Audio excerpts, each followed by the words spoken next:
no Alerta Geral. Bate-papo político com os jornalistas Luzenor de Oliveira e Beto Almeida. Os recursos da União para 2023 impõem um ritmo acelerado dos deputados federais e senadores para a apresentação de emendas que garantam dinheiro para os municípios no orçamento da União do próximo ano. O prazo para a entrega das emendas fica encerrado nesta segunda-feira. As emendas individuais com caráter impositivo, ou seja, com liberação obrigatória, somarão pelo menos 492 milhões e 500 mil reais para os 184 municípios do Ceará. Cada deputado, cada senador pode indicar em emendas individuais o valor de 19 milhões e 700 mil reais. Os recursos são direcionados a obras e serviços nos municípios entre os parlamentares ou onde os parlamentares têm bases eleitorais. São mais de 200 milhões que podem ser assegurados também para obras para o estado do Ceará por meio das chamadas emendas de bancada. Essas emendas, apresentadas com o aval da maioria dos 25 parlamentares, despertam maior interesse do governo do estado. A governadora Isolda Sela já se reuniu com alguns deputados federais e senadores pedindo prioridade para obras, principalmente na área da saúde, como, por exemplo, a construção das obras do Hospital da Universidade Estadual do Ceará, UES, no bairro do Itaperi, em Fortaleza. Jornalista Beto Almeida, os deputados federais e senadores estão na reta final. Segunda-feira é o prazo para a entrega das propostas das emendas individuais impositivas e também das emendas de bancada. Dinheiro que obrigatoriamente será liberado para os municípios e também para o estado do Ceará. Até domingo, deputados federais e senadores ficarão no vai e vem, em reunião com prefeitos e também com representantes do governo do estado para discutir o que pode ser considerado mais prioritário no orçamento da União de 2023 para o estado do Ceará. Jornalista Beto Almeida, bom dia. Beto Almeida, a análise política com credibilidade e isenção. Bom dia novamente, Luzenor, e aos nossos ouvintes. Olha, Luzenor, tem um impasse na bancada federal do Ceará com relação à destinação das emendas que vão caber a cada um deles para o orçamento da União no ano que vem.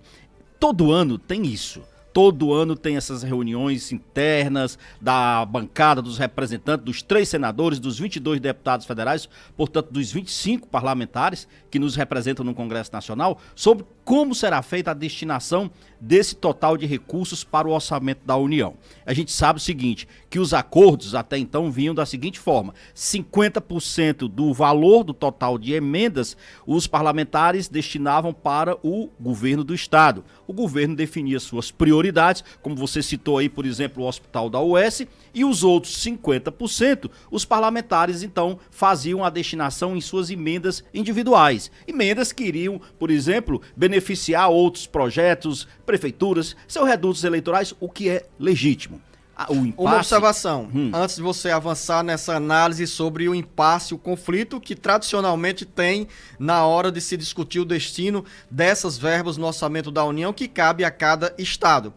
Cada deputado federal, cada senador tem direito a apresentar emendas em um total de 19 milhões e 700 mil reais. São as chamadas emendas impositivas individuais, ou seja, com liberação obrigatória. Aí você avança para falar sobre o impasse no destino de quase 200 milhões de reais, 280. Ou 280 milhões de reais das chamadas emendas de bancada. Que essas emendas de bancada, os deputados federais e senadores se reúnem com a governadora Isolda Sela, por exemplo, e definem ali o que é prioritário. Mas nem sempre é uma prerrogativa de cada deputado federal, de cada senador, dizer o seguinte: não, eu concordo com o governo do estado que nós precisamos colocar mais dinheiro para essas obras estaduais. Como nós estamos no último ano da atual legislatura, deputados federais, principalmente, querem tirar uma casquinha e dizer o seguinte: não, eu não apoio o governo do estado e eu tenho interesse em beneficiar as minhas bases eleitorais. Você lembra que em entrevista aqui no Jornal Alerta Geral, o deputado federal Capitão Wagner anunciou que das emendas de bancada dele, ou da fatia da emenda de bancada que ele participa, pelo menos 9 milhões de reais serão destinados a obras na área da saúde no município de São Gonçalo do Amarante. Exatamente, e você citou bem, explicou bem exatamente a causa desse impacto e desse impasse na realidade. Porque os parlamentares estão naquela situação, dizendo, olha, na realidade a prerrogativa é deles. Então, se houver esse acordo, aí tudo bem. Eles podem destinar 50% do que lhes cabe para que o Estado do Ceará priorize, então, no valor total do orçamento, as obras, os projetos, enfim. Mas tem impasse. E tem parlamentar que não está exatamente concordando em seguir essa mesma linha de orientação política que vinha até então. Por conta disso, o presidente em exercício aqui da Assembleia Legislativa e também o deputado, o Fernando Santana e o Guilherme Landim, fizeram um convite para a bancada federal do Ceará, tanto de deputados quanto de senadores, para se fazerem presentes hoje aqui na Assembleia numa reunião que eles estão chamando de sessão especial. Na realidade é uma reunião, uma tentativa de reunir. Que horas vai ser a reunião? Agora a partir das 9 horas, está prevista o início dessa reunião. E aí é o seguinte, prefeitos também foram convidados. O Guilherme Landim é muito cuidadoso nas declarações dele, diz o seguinte, olha, não é pressão, os deputados, ninguém quer tomar a prerrogativa dos deputados federais, porque a prerrogativa é deles, inclusive dos que estão hoje no exercício do mandato, mas a gente quer apresentar as prioridades, inclusive trazendo os prefeitos, para que os prefeitos também possam colocar quais são as suas prioridades para o orçamento do ano que vem. Só que até agora, só quem confirmou presença, por exemplo, do Senado Federal foi o senador Cid Gomes. Ninguém mais. Duas observações sobre esse assunto. Primeiro, Beto, que as circunstâncias do calendário político deste ano, com a eleição em 2 turnos, tanto estadual na maioria dos estados quanto presidencial, acabou por atrapalhar, deixar em plano secundário a discussão sobre as emendas parlamentares ao Orçamento da União de 2023. Todo mundo ficou envolvido aí na própria reeleição, tanto deputados estaduais quanto federais, e também na eleição ao governo do Estado. No Ceará, a eleição foi definida no primeiro turno, mas o envolvimento dos parlamentares continuou com a eleição presidencial, claro, em menor intensidade.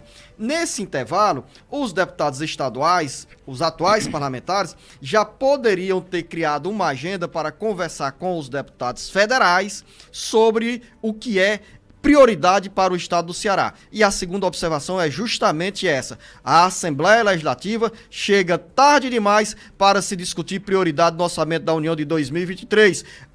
O prazo final, Beto Almeida, é exatamente 72 horas. Quer dizer que em 72 horas você consegue mobilizar a maioria dos 25 parlamentares do Ceará para discutir dentro da Assembleia Legislativa, onde boa parte dos deputados estaduais não foi reeleita, discutir prioridade para a população?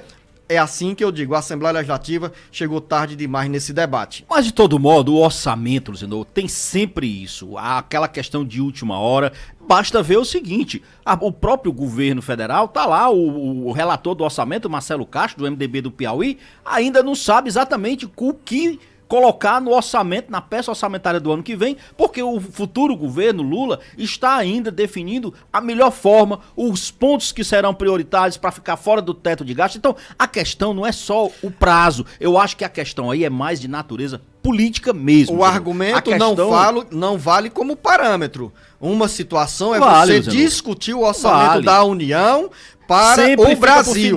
Para o Brasil. Estou dizendo o seguinte, não é parâmetro esse argumento sobre o trabalho que está sendo exercido pelo senador do orçamento, o senador Marcelo Castro. Porque se você compara, você está trabalhando aí, Beto, no orçamento da União de trilhões de reais. Quando vem para o Ceará, você está discutindo, todos estão aqui no dia a dia, os deputados estaduais estão aqui no dia a dia, os deputados federais estão no dia a dia. Ou seja, essa discussão sobre o orçamento da União, a parte que cabe ao Ceará, deveria ter sido antecedida, mesmo com o calendário das eleições, diferente do cenário nacional, que mudou do dia 30 para os dias atuais, a partir da eleição de Luiz Inácio Lula da Silva. Olha, Luciano, mas vamos combinar, essa é uma responsabilidade que cabe principalmente à bancada federal mesmo. A Assembleia Legislativa entra nesse debate e tem que entrar com os pezinhos bem macio, porque não é uma ação, uma definição ou uma ação que se espere dela, não. A Assembleia Legislativa, na realidade, tenta às vezes ela faz o convite, e aliás... Mas não deixa de ser válida essa iniciativa dentro da Assembleia Legislativa. A minha observação é que os deputados estaduais chegaram tarde demais nesse debate. Não chegaram. O debate ainda é viável. Eu não sei se esse debate vai de fato ocorrer, porque o deputado André Figueiredo já tinha programado uma reunião, inclusive virtual, com a bancada para discutir exatamente esses pontos da questão da divisão das verbas do orçamento para o estado do Ceará. Então, assim, são 2 pontos. O André Figueiredo vai para essa reunião da Assembleia Legislativa também, ou ele vai tentar manter essa outra reunião com o colegiado de parlamentares, de deputados federais? Bom, é uma tentativa. O fato é, o senador Cid Gomes está confirmado, tem presença confirmada. Eu também não sei qual é o impacto e o papel que ainda terá o senador Cid Gomes, por exemplo, para conseguir influenciar a bancada na definição do percentual que vai ser destinado, por exemplo, para o estado do Ceará. Resta saber isso também, porque os parlamentares, até então, o senador Cid Gomes, ele tomava essa linha de frente, mas é porque ele estava realmente ali muito mais representativo nessa questão. Hoje, depois do resultado das eleições, eu também não sei como é que fica isso. Então, é interessante a gente acompanhar isso, porque há um impasse, o ponto principal é esse. Há um impasse sobre essa questão da definição das emendas de bancadas que cabe ao Ceará no orçamento de 2023. Como que isso vai ficar? Vamos ver no desenrolar, tanto da presença de parlamentares aqui hoje na Assembleia Legislativa, quanto nessa reunião que está programada com o André Figueiredo. E daqui a pouco, dentro do bate-papo político, vamos continuar falando sobre o orçamento da União, porque há interesse, principalmente para 21 milhões de pessoas que estão na expectativa de continuarem recebendo o Auxílio Brasil, que irá se chamar Bolsa Família a partir do dia 1º de janeiro de 2023. O valor será de R$ 600 e a engenharia, a matemática para definição do formato desse pagamento já está definida a partir de alterações que serão feitas na proposta orçamentária do governo federal. Daqui a pouco.